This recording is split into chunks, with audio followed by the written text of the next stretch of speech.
Judging by how rapidly the agent has progressed, I'd say A year at best, right?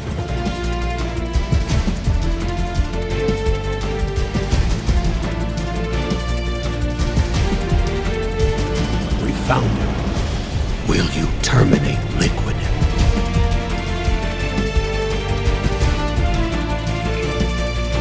The system makes it possible to integrate information on individual soldiers and units. Also macro-level information about field conditions and order of battle.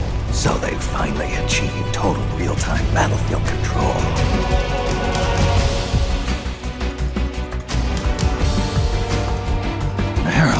Nowadays, it's the PMCs who serve as standard battalions. They already make up 60% of all combatant forces in zones of conflict.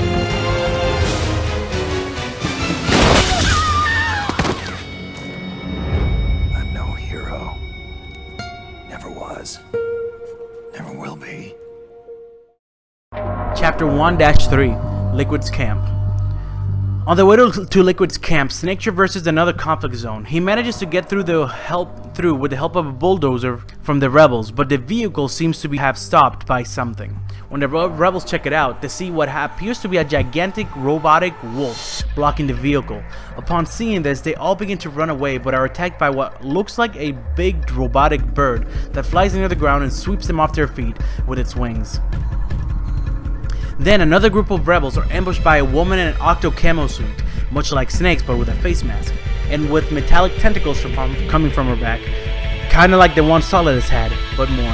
And then finally, when one of the rebels is about to shoot the octopus with an RPG, one of the rebels starts to move unnaturally and shoots his own men, before flying up in the air and breaking his own spine.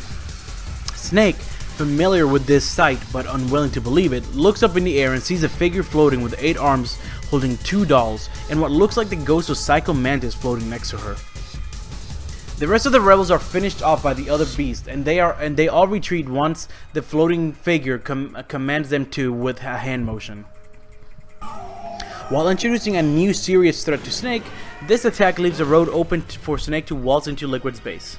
Once inside, he makes his way to the main building, avoiding detection from Liquid's men. In the balcony of the building, he spots Ocelot. But as we all know, this is now Liquid Ocelot. Snake recognizes him immediately, but only observes as he's aware that trying to attack from his position is a suicide attempt. Meryl is seen sneaking into the base as well, and she spots Snake. She calls him and calls him out on his "I'm just an inspector" bullshit. She tells Snake that while she won't stop him, she also can't help him, as her mission was to inspect the PMCs, nothing more. While Meryl and the team approaches Liquid, we see Liquid speaking into a radio and simply saying, Activate it. At this point, every soldier, including Meryl's team, seems to start feeling something or hear something. Some seconds later, we hear what sounds like a pulse of energy, and all the soldiers start to go berserk. Some start having seizures, some start attacking each other. Akiba, however, is again unaffected. Liquid seems unconcerned about all of this, as if he expected this to happen. As he begins turning, Liquid notices Snake, who only seems mildly affected by what's happening, and calls out to him. Brother! It's been too long. As Snake starts to collapse and stumble toward Liquid, Liquid tells Snake that they should rejoice, as they are not copies of their father after all, which he sees as being free from the shackles of fate. This is simply talking about the fact that they're not perfect clones of Big Boss, which I thought they already knew.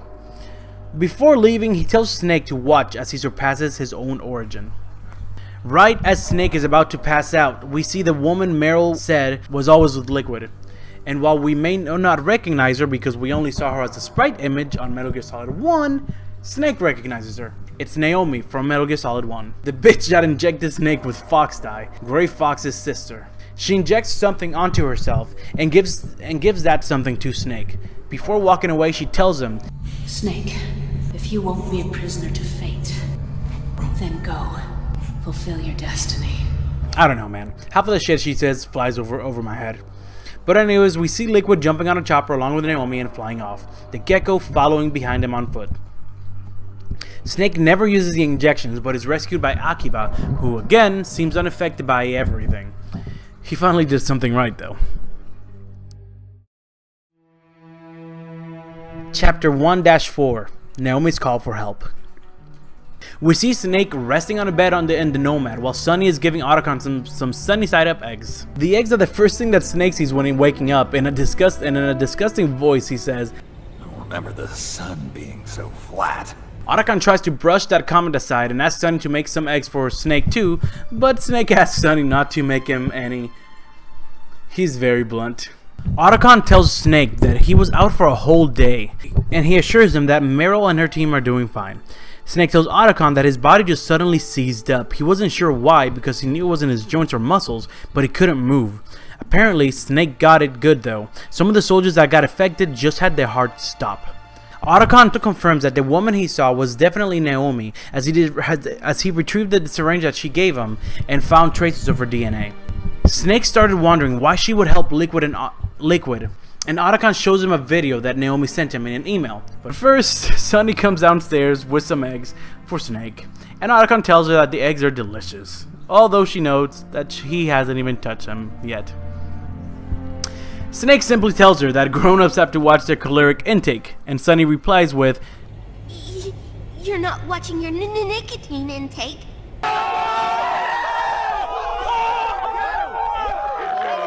Anyways, the video Naomi sent Otacon shows her in some kind of cabin with medical equipment. She says in the video that she's been captured and is being forced to do research in South America. Liquid plans to take control of SOP, the system controlling the guns and soldiers, the very thing keeping him from starting his insurrection. Somehow, he has found a loophole into the system and will use her to get into it, but he can't finish the plan without her.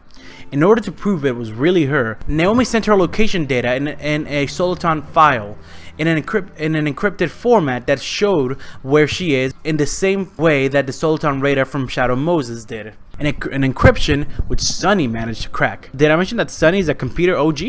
Even more so than Otacon? She's like 9 years old, but apparently changing audio data to video data in a 4D file is easy. Campbell then calls in to the Nomad and informs her that apparently it was Liquid that broke Naomi out of her prison. Information which apparently Snake was familiar with, since the government blamed it on Snake. Campbell speculates that the location Naomi is currently in is probably Liquid's main base of operations. He also says that there is a very similar struggle in that area as there was in the Middle East, where the new regime has hired one of Liquid's PMCs to fight against rebel soldiers who hired smaller local PMCs. This time, the PMC in the area is the octopus one, the one from France. Snake is skeptical of whether or not it's a trap, but they realize that they have no other choice. Plus, Sunny's traced the origin of the email to a server in South America, so at least that adds up. Snake's mission is to get as close as possible to the PMC security perimeter on a 4x4, and then head on foot on a solo mission. Before continuing the briefing, we see Campbell's new wife bring him some food. She is indeed young. It looks familiar, doesn't she? No? Well, that's because good graphics make people look different. Don't worry, I'll tell you who it is soon. Anyways, Snake accepts his new mission, and off we go to the next act. Chapter 2-1, South America. This marks the beginning of Act 2, Solid Sun. The act starts in South America with Snake ever so slowly inchworming his way to the edge of a cliff to get a vantage point. While this is happening, we hear a conversation between him and Campbell. Snake asks him how deeply the Patriots are involved in this, since he's sure the information obtained from Arsenal gear was a load of shit. 12 founders who have been dead for 100 years? Yeah, sounds pretty bullshit to me. So there you go, there's your underwhelming information. It was false information. Was that as anticlimactic to you as it was to me? Good. Anyways, Snake is also sure that they're involved because he can detect that everything about the SOP system smells of the Patriots. And not just the fact that the word Patriot is the P in SOP, Snake acknowledges that everything Solid has feared has come to pass. The Patriots are trying to protect their power, their own interests, by controlling the digital flow of information. Considering that even under the SOP system, the UN would probably not be able to stand up to Liquid's giant army, it's pretty clear that Liquid's insurrection is actual against the Patriots. He did say he would destroy Cypher and their precious world when he was a kid, didn't he? While Big Boss's outer heaven is technically currently a reality, Liquid is stuck fighting the wars the Patriot want to fight if he wants to retain control over his army, as he can still be locked out of weapons. That control the Patriots still have over him is what Liquid aims to get rid of. This means that Snake essentially has two big enemies to deal with. Liquid and his Outer Heaven group of PMCs, and the Patriots themselves. No matter which of them win, the world has no future, so both must fall.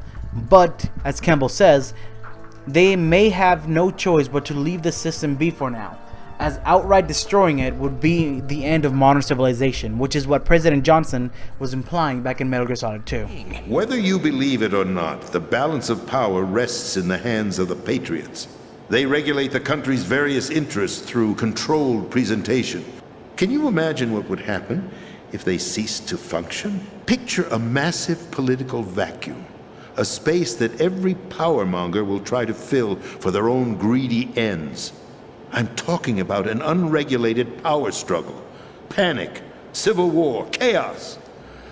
While scoping out the area, Snake notices a group of PMC soldiers holding some rebels captive, presumably getting ready to execute them. Suddenly, the woman with tentacles shows herself and starts attacking all the rebels as the PMCs run away. Right then, Snake also notices a familiar fellow walking out of a burning building. It's Vamp. It's fucking Vamp. Vamp gives the octopus lady the signal to kill the soldiers, and she does so while laughing with Snake's face. Apparently her mask can change into anything she wants it to. Right before she kills the last soldier, Vamp orders her to stop and let one live. She tells the soldiers to look at her face, Snake's face, and tells them to remember this face as it was the man who killed his comrades, effectively making the rebels hate Snake before they ever meet him. Vamp tells her not to let her guard down as they're expecting Snake to show up, and heads inside a vehicle along with the octopus lady before driving off. Otacon calls Snake and makes empty threats about what will happen next time he sees Vamp. Before heading out, he informs Snake that Mei Ling, the cute little Chinese girl that saved your game in Metal Gear Solid, is working in the Missouri, an old World War II ship that is now being used as a training vessel to get sailors used to life on a ship. Chapter 2-2, Jack and Rose. Snake continues to head into the mountains where he gets a call from Campbell, who introduces a new member of the staff. It's his wife. And who is his wife? Rosemary. Rose. Yes, Rose. Rose as in Raiden's girlfriend in Metal Gear Solid 2. Yep. Apparently she'll be serving as a psychological counsel. Snake, who sounds kind of pissed off about the whole situation, asks Campbell about Jack, aka Raiden, since he remembers that Raiden was engaged to Rose. It seems that Raiden disappeared soon after rescuing Sonny from the Patriots. Snake interrogates Campbell about his ethics on moving in on a soldier's wife. Apparently, he was consoling her over her loss and one thing just led to another, as they say. Snake still sounded disgusted and mentions that she's young enough to be his daughter, but Campbell thinks that this is a compliment. I think he finally gets the point that Snake is getting at when Snake tells him that what Meryl said. Yeah, I believe her words were, "I'll never forgive that womanizing piece of shit." I see. Anyways, we can get out of the Metal Gear Solid drama now. Snake makes it further into the mountains, but not 2 minutes into the walk, he gets another call. This time it's a strange voice telling Snake that there's an ambush ahead. Government and rebel PMCs fight him from all directions. Snake, recognizing the voice, asks if he's talking to Jack, but he only says Jack is dead. Snake, I'm at your side. Wait. Snake traverses the cliffs and hills of the area and manages to make it to a safe zone past the conflict zone. Chapter 2-3, the B&B Corp. While Snake takes a smoke break next to an armored vehicle, a monkey comes up behind him and steals a cigarette. The same monkey Drebin had with him. The armored vehicle is actually the Drebin vehicle, camouflaged with the same tech as Snake's outfit. Drebin emerges from the vehicle and tells Snake to hop inside. Before the monkey can join them, Drebin tells him to throw away the cigarette that he stole from Snake. I guess he isn't fond of smoking. Drebin tells Snake that he's been digging up information about him because he seems like an interesting person. He's found that there's a lot of legends about Snake in the intel community, especially the CIA. The reason he was able to follow him was because the nanomachines he injected in him had a tracking mechanism, which Snake seems surprisingly unconcerned about. Suddenly, we hear loud noises coming from outside and the monkey starts going wild. It's one of those robotic figures we saw in the Middle East, specifically the one that looks like a raven. According to Drebin, they're called the B&Bs, meaning Beauty and the Beast Corps. They're a squad of elite female soldiers enhanced by their suits who come from a freelancing parent organization and were hired by the PMC. It seems that they've had orders to kill ever since Snake arrived in the Middle East. Their number one target is Solid Snake, although Drebin says that it seems more like Old Snake to him. Drebin continues to explain that B&B are supposedly beautiful behind the beast suits, hence the name, and that they've all been badly traumatized by war in some way or another. All of them were actually victims of war, not soldiers, before they joined to fight to cope with the PTSD. The 4 B&Bs that have been identified are Raging Raven, Laughing Octopus, Crying Wolf, and Screaming Mantis. Screaming Mantis seems to be the one who keeping the minds of the rest of the beasts in check, making her the de facto leader. When Snake asks Drebin if he's with the Patriots, since the system is supposed to be unhackable, Drebin tells him that he is no patriot, saying the word Patriot. instead of saying lalilulelo. So he must be telling the truth, because apparently people with government nanomachines are unable to say Patriot. Instead, the words lalilulelo come out. This is why Scott Dolph, Richard Ames, and Merrill all say lalilulelo instead of the Patriots. Snake asks Drebin what the Patriots even are, and Drebin tells him that they are no longer human. They are the law of the world created over the course of history, keeping the world together. Much like the mention in Metal Gear Solid 2, they are America. They are the war economy. He says that while someone obviously must have started the whole thing in the beginning, the Patriots have taken on a life of their own. So even though we are aware of Zero, Cypher, Sigint, and the Patriot, it seems like most people in the Metal Gear Solid 4 universe are not. The system itself isn't handled by people, it's handled by a massive AI. Every aspect of the Patriot system is handled by 4 AIs and a core AI, tying them all together. The SOP system is only one small part of which is handled by one of the AIs. While Drebin says that it's impossible to get into the AI system, he says that if, metaphorically, someone was able to get into the SOP system, they could use it as a haven to lie low within the Patriot system itself. In other words, much like people use tax havens to avoid paying taxes, using a haven in the system would be useful to escape from ID control. Drebin's gun laundering is similar because he works within ArmsTech and gets chips before they're registered, making ArmsTech itself a form of haven. But even he can't get inside the Patriot system, so this brings the question, what is Liquid planning on doing? After all of this, Snake leaves the vehicle, and the monkey tries to trade a soda for Snake's cigarettes, but Drebin tells Snake not to do it before he leaves. Go on. Get your ass back inside. Now! Chapter 2-4 Naomi's Physical. Snake continues up the mountains, now leaving the forested area and being in a more mountainous area. The voice that called before confirms that he is in fact Raiden, saying that Jack is no more, confirming what we all knew. After telling Snake that he is right beside him, Raiden tells him where he has been his whole life. Apparently, after rescuing Sonny, he went on a mission to find a corpse of someone. This corpse was none other than the corpse's big boss. He was asked to do this in exchange for Sonny's location. However, it wasn't Liquid that hired him for this job. It was the leader of a resistance member called Matka Pluku, which is Czech for Mother of the Regiment. But for some reason, Snake and everyone else translated as Big Mama. Before hanging up, Raiden tells Snake that he will follow his trail and meet up with him, and that Big Boss's body is with Big Mama. Snake calls Rose and informs her that he got a call from Raiden, who seems like he's close. He also tells her that he seemed fine. After Rose tells him not to tell Raiden of her involvement in the mission, Snake asks her what happened between them both. It seems that after the Big Shell incident, Raiden became unstable due to the memories of being a child soldier resurging. The cherry on the top was being informed that Rose had a miscarriage. After this, the few times Jack ever showed up, he showed up drunk and angry, covered in cuts and bruises. Campbell, being Jack's commanding officer, was worried, but Jack only ignored him. This is why Campbell and Rose grew close. It was over their mutual concern for Raiden. And like Campbell said, one thing just led to another. While continuing on his path, a sneak attack by the rebel quickly turned into a full-scale battle.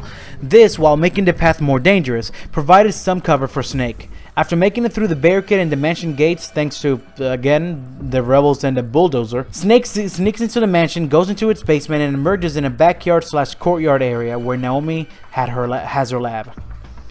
Snake sneaks into the lab, and we can hear Naomi speaking to someone. When we finally see her, it seems like she's speaking on the phone.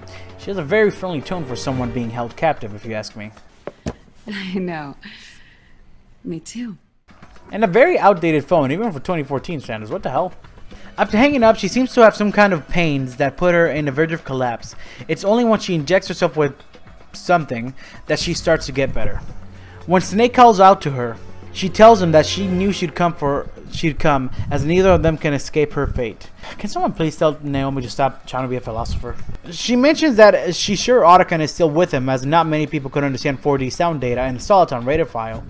After some small talk, Naomi tells Snake that there are no guardians in the area because they know she's powerless to resist, so she has no choice but to cooperate. After Snake asks her about the incident in the Middle East, Naomi tells him that this was the result of the soldiers' emotions run amok.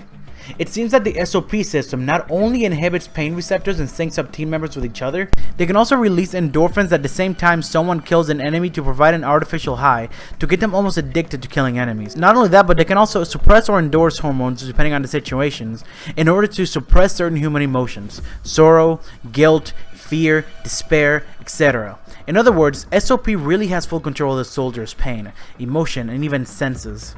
This is why SOP-controlled PMCs are so much cheaper as well. They require much less training. Anyways, this isn't the point. The point is that the test Liquid ran in the Middle East was to release his soldiers from the SOP system. And it worked. The problem was that they didn't know about the mental and sense control of the system. The moment the system stopped working on his soldiers, all their pain, fury, fear, guilt, trauma, stress, and all of the suppressed emotions came rushing into the soldiers at the same time like a brick. This causes the body to reject the nanomachines, and this effect can only be suppressed with the injection of a drug. Frank Yeager, Grey Fox, was under a similar treatment, which is why we would occasionally see him go berserk.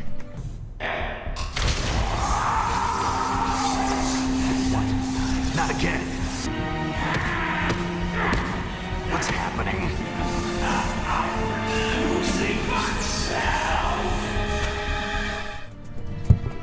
The problem wasn't just that all these emotions came rushing at them at once, but also because of the easy training they had with nanomachines, they didn't accustom themselves to dealing with these emotions like a normal soldier.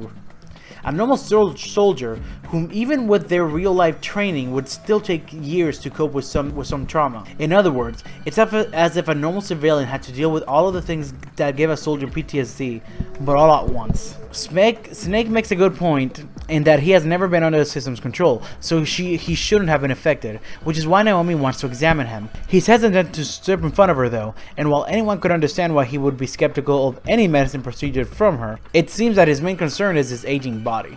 Even Snake gets self-conscious. Apparently, around 30% of the nanomachines injected him in Shadow Moses still exist in his body. Most were secreted through sweating and bleeding, but the ones that remain are recharged by his body heat.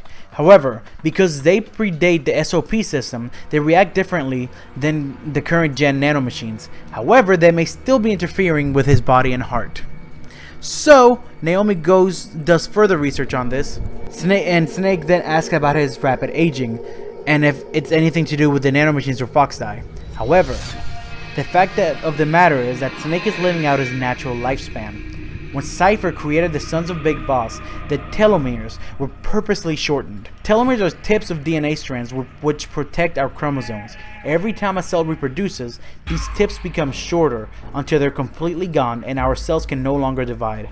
This would essentially be what causes natural death. Snake, having shorter telomeres, has a shorter lifespan than a normal human. This was intentionally done, along with their ability to reproduce being taken out of them, to avoid having an enemy steal and mass produce the Sons of Big Boss. They essentially created Snake the same way they saw him, as a weapon, a tool, an item. Snake asks her how long he has to live, and Naomi says that he has about half a year, much less than Snake and Otacon speculated. However, she wasn't referring to his lifespan. After angrily taking Snake's cigarettes out of his mouth, she tells him what she meant. You see, the Foxdie in Snake is now circulating in his body like a normal virus, so they can't just get rid of it, not completely. That's not even the real main issue though. As we know, Foxdie is an airborne artificial virus that can infect anyone but will only kill people whose DNA match the virus's receptor. This way, non-targeted people will be spared. The problem is that Snake's rapid aging is changing the environment in his body, which is causing Foxdie to mutate. The mutation will cause the receptors in Foxdie to start breaking down. This means that the more this strain of Foxdie breaks down and mutates, the more indiscriminate of its target it will become. Snake has been spreading Foxdie since the Shadow Moses incident, but there have been no outbreaks since there are no more targets to kill. However, once the receptors break down, Snake, the man who has spent his life fighting weapons of mass destruction, will essentially become a walking weapon of mass murder himself, spreading a killer disease with no cure. The part of the virus that discriminates between individuals will start to break down in about 3 months tops. From that moment, everyone he infects will have a possibility of dying from it. This possibility will increase the more the receptors break down, until eventually, in half a year, it will kill Snake. That's what she meant when she said he has half a year. But even before that, he will become a possible threat to people around him. So if he wants to prevent that, he really has less than 3 months.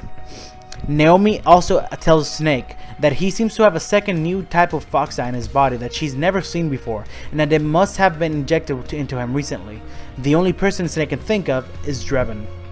Naomi can't say for sure who this new strain of Foxdie is programmed to kill, not without doing more tests. Finally, Naomi tells Snake the whole reason we started these tests, which is why Snake's body is seizing up. Like Naomi said before in her tape, Gen 1 and Gen 2 nanomachines are very similar, so even though Snake's nanomachines don't suppress his emotions, the system still affects his nanomachines in some way, causing them to bug out. Not to mention the fact that he now has multiple types of nanomachines in his body, both old and new. Naomi gives Snake the same type of medicine the soldiers must now take to suppress the nanomachines' effects in their bodies. However, she advises him to use them sparingly, as too much of it can start to have a negative effect on him. Suddenly, Naomi becomes paranoid and she tells Snake that she's being watched. Quietly, she tells Snake that Liquid has changed his plan of removing the system, as doing so would only cause his army to collapse within. Instead, he plans to control the SOP system, using it to create an army of perfect soldiers and use them to launch an insurrection against the Patriots. The name of his plans? Well, it's Guns of the Patriots. There's a name for his new plan. He calls it Guns of the Patriots. Guns of the Patriots.